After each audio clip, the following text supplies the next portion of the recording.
ఇక్కడ హాజరైనటువంటి ప్రతి ఒక్కరికి రాజకీయ పార్టీ నాయకులు కావచ్చు, ప్రజా సంఘాలు కావచ్చు, రైతు సంఘాలు కావచ్చు, పెద్దలందరికీ పేరు పేరు నమస్కారాలు.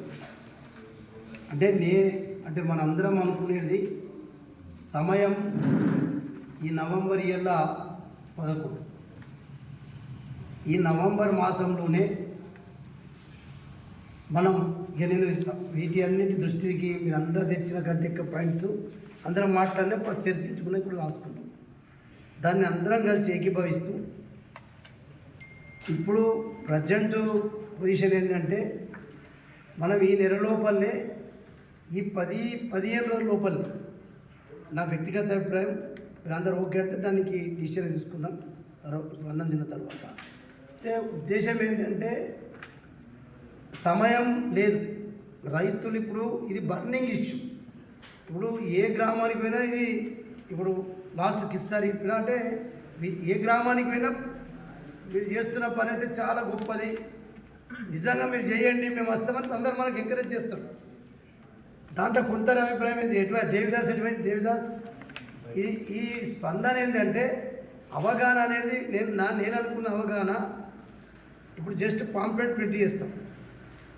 పాంప్లెట్ ప్రింట్ చేసి పాంప్లెట్ మనం నెక్స్ట్ ఇప్పుడు కూర్చుంటాం. పాంప్లెట్ మ్యాటర్ మనం కొంత రాసినాం. ఈ పాంప్లెట్ మ్యాటర్ కూడా మల్లేష్ భాయ్ చదివిపిస్తాడు. ఇంకా దీంట్లో ఏమి యాడ్ చేయాలనేది ఈ పాంప్లెట్ తీసుకొని మనం గ్రామాలకు డివైడ్ అయ్యాం. టీములు అందరూ ఒకసారి కాకుండా 2, 3, 4 టీములు చేసుకొని అట్లా డివైడ్ చేసుకుందాం. నేను నిన్న అనిల్ జాదవ్ ఎమ్మెల్యే గారితో కూడా మాట్లాడినా. ఎందుకంటే మనం నేషనల్ హైవే రేపు దిగ్బంధం చేసినా నీకు నేరేడుగొండ నుంచి స్టార్ట్ అవుతుంది. నేరేడుగొండ నుంచి పెనుగంగ దాకా రోడ్ల మీద వస్తాం. ఇక ఈ వినతి పత్రాలు ముట్టడిలు ఇవి పాత సిస్టమ్ అంతా ఖతమైంది. ఇది చెయ్యకపోతే దిగిరాలంటే మరి గ్రామాలకు ఎందుకు పోకూడదు అన్నామంటే మనం ఈ విధంగా చేద్దాం. రేపు మార్కెట్లో బండ్లు ఉంటాయి, ఉండని సోయాబీన్ తెచ్చినప్పుడు సోయాబీన్ బండ్లు ఉంటాయి, మార్కెట్లో ఉండని. ఎక్కడెక్కడ బండ్లు ఉండాలా, రైతులందరూ రోడ్డు మీదకి రావాలి. 13 నెలలు చేసిండ్రు హర్యానా, నీకు ఉత్తరప్రదేశ్, పంజాబ్ అట్లా చేసిండ్రు. మరి మనమంతా గట్టిగా కాకపోతే నేను వ్యక్తిగత అభిప్రాయం చెప్తున్నా, ఇది ఖచ్చితంగా చేద్దాం. ఎంత మట్టుకైతే నేను నిన్న అనిల్ జాతరలో మాట్లాడతాను. నువ్వు నేరేడుగొండ నుంచి నువ్వు గుడెత్తూరు దాకా మా వాళ్ళ నుంచి ఎట్లుంటుందో ఏముంటుందో నేషనల్ హైవేలు ఉన్నాయి. జిల్లాలో ఉన్నటువంటి జిల్లాకు వచ్చే కనెక్షన్ ఎక్కడ ఉంటాయి, మిగతా సపోజ్ బేలా బోరజ్ దగ్గరికి వస్తుంది. అవన్నీ మనం ప్లాన్ చేసుకుంటాం. అందరం మంది లేకుండా 4 రైతు సంఘాలకు వెళ్ళి ఒకళ్ళు ఉన్నాయి. ఇప్పుడు మాట్లాడుకుంటాం. అందరు ఉంటే మంచిది. మాట్లాడుకొని ఈ 10-15 రోజుల లోపలనే అన్ని గ్రామాలలో గ్రామ సభల టైం అంటే ఉన్నోళ్ళు ఊళ్ళకి అంటే పొద్దున టైం దొరుకుతుంది, రాత్రి టైం దొరుకుతుంది. మనం ఆ ప్రోగ్రాం అట్లా వేసుకొని ఈ రకంగా మేము పలానా ప్రోగ్రాం చేస్తున్నాం, పాంప్లెట్లు ఇవన్నీ చెప్తాం. అంటే ఈ నష్టం రైతుకు జరుగుతుంది. ఫస్ట్ అలా చెప్పేది కపాస్ కిసాన్ యాప్ ఎత్తివేసేదాకా మా డిమాండ్ ఒకటి. రెండవది ఏదైతే 7 కుంటల పత్తిని గతంలో 13 కుంటలు నిర్ణయం చేసిన ఆదిలాబాద్లో ఇలా 13 కుంటలు కాకుండా మళ్ళీ 7 కుంటలకే తెచ్చిండ్రు. దీన్ని ఎత్తివేయాలని. తేమ శాతము డిసెంబర్ నెల ఆఖరి దాకా అసలు 0 తేమ మాటలు రాదు. మళ్ళీ చెప్పినట్టు ప్రకృతి మన ఆదిలాబాద్ జిల్లాలో కొండలు, గుట్టలు, అడవులు 47% అడవులు ఉన్నాయి. ఆటోమేటిక్గా నేచురల్ మాయిచర్ వస్తుంది. కాబట్టి డిసెంబర్ 31 దాకా నో. 20 అందాం, 22 అంటే తర్వాత వేరే కాదు. కానీ ఇది రైతులకు మెయిన్ ఈ ఐటమ్ చెప్పారు. వేరే ముద్ర పెట్టిండ్రు. మీ పిల్లలే హైదరాబాద్ చదువుతున్నారు, ఇలా చిన్న సన్నకారు రైతులు కాదని చెప్పి మనమే 2.5 ఎకరాలు 3 ఎకరాలు ఒక్కొక్క ఇంటికాడ 10 ఎకరాల రైతు కూడా 3-4కి పట్టాలు చేసుకున్నారు. ఒక 2 పిల్లలు బయట చదువుతున్నారు. మన ఇంటికాడ ఒకరు ఓల్డ్ ఏజ్ ఉన్నారు, ఒకరు బీమారి ఉంటారు. అందుకు రక్త సంబంధం ఆ బ్లడ్ రిలేషన్ ఒక కుటుంబ యజమాని ఒకటి వైద్య దాదు ఓటీపీ పెట్టిండ్రు. ఓటీపీలో ఎంతమందికి ఫోన్లు ఉంటాయి. ఇప్పుడు మిత్రులు సోదరుడు చెప్పిండ్రు. అసలు ఆదివాసీ ఏరియాలో ఫోన్లు ఎందరికి ఉండొచ్చు, స్మార్ట్ ఫోన్లు ఎందరికి ఉండొచ్చు, ఇవన్నీ ఎత్తివేయాలని ఆ వేలి ముద్రలు ఇవి రైతులు కొద్దిగా అట్రాక్షనబుల్ అయ్యేటటువంటి ఫస్ట్ ఫోకస్ చేసి ఇవన్నీ ఈ సిస్టమ్ రేపు ఇదే రకంగా మనం స్తబ్దంగా ఉంటే రేపు 100% సీసీ కొనుగోలు వచ్చేసారి ఉండదు.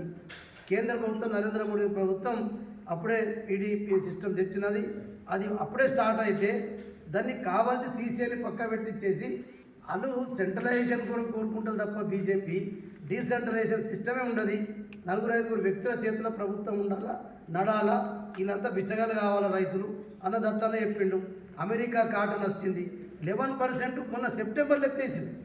11% ట్యాక్స్ కాటన్ మీద దిగుమతి చేసుకోవడానికి సుంకమే 11% ఉంటే ఆ సెప్టెంబర్లో ఎత్తేస్తాడు. కాటన్ అమెరికాలో ఎప్పుడు వస్తుంది, ఆస్ట్రేలియా ఎప్పుడు వస్తుంది, బ్రెజిల్ ఎప్పుడు వస్తుంది మనకు తెలుసు.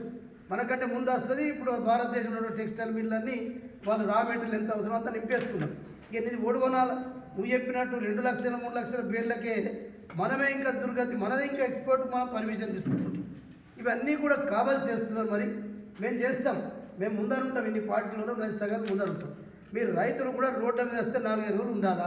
పోలీసు వాడు కొట్టని సంపని మనం డబ్బాలు పెట్టుకుందాం, 4-5 డబ్బాలు పెట్టుకుంటాడు. కెరోసిన్ డబ్బా పెట్టుకుంటాడు, పెట్రోల్ డబ్బా పెట్టుకుంటాడు, ఏమైనా పెట్టుకుందాం. కేసులు అయితే కానీ ఇంత బరిదే కాకపోతే ఇది ఇంత జటిలమైన సమస్య.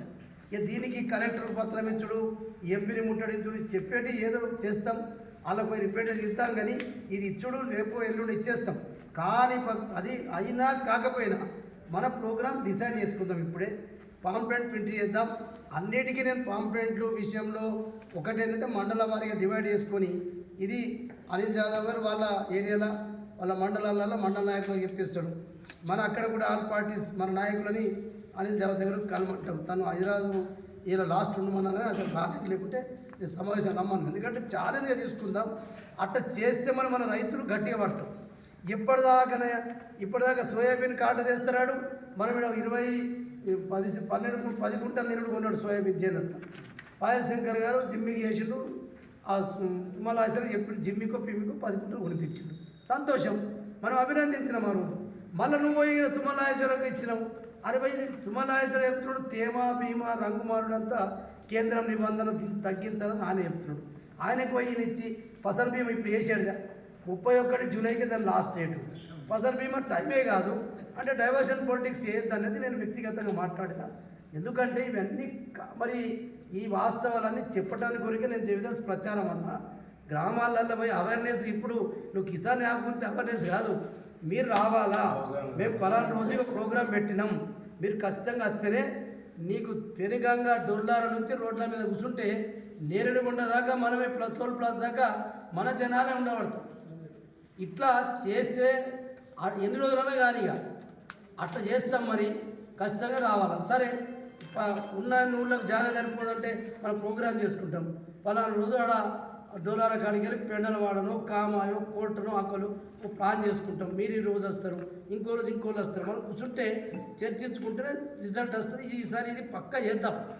రోడ్ల దిగ్బంధము అసలు ఆదిలాబాద్కు వచ్చే రోడ్ల కనెక్షను మహారాష్ట్రకి ఇన్వర్ట్ రోడ్ కావచ్చు, ఇటు ఆదిలాబాద్ నాగ్పూర్ రోడ్డు కావచ్చు, బేలా నుంచి వచ్చే రోడ్డు కావచ్చు, అంకోలి ఏ రోడ్లకు ఎక్కడ వస్తారు, ఎక్కడో అక్కడ కూర్చుంటాడు. పోలీసులు సరిపోద్ది. ఇక సాధనాలు అడిగేలా కూర్చుంటారు కదా, ఎటు పోతారు పోలీసు. సాధనాలకు వెళ్ళి ఆదిలాబాద్ దాకా ఆ గ్రామాలే కూర్చుంటాయి. బోరదు దాకా కూర్చుంటారు. మనందరూ రూరల్ మండలం కంటిన్యూ అవుతుంది. ఇది ప్రోగ్రామ్ ఫిక్స్ చేద్దాం. ఒకసారి ఇది కొత్తగా చేద్దాం. ఈ చెక్కా జాము చెక్కా బంధు ఇది అంటుండే కదా, అట్లా జరగాల. మరి ఇక అవేర్నెస్ అంటే అవేర్నెస్ అన్న నేను అవేర్నెస్ ఇప్పుడు అయిపోయింది. నువ్వు ఏం చెప్పినా మనం ప్రింటర్ పోతారు. కానీ ఇది జరుగుతూనే కేంద్రం రాష్ట్రం దిగేస్తుంది. అప్పుడన్నా చూద్దాం. ఇక ఈ ఏమంటారు మంచి మాటలు చింతపండు రాలని దీంతో పెట్టుకుందామని నా ఒపీనియన్. ఇప్పుడు మనం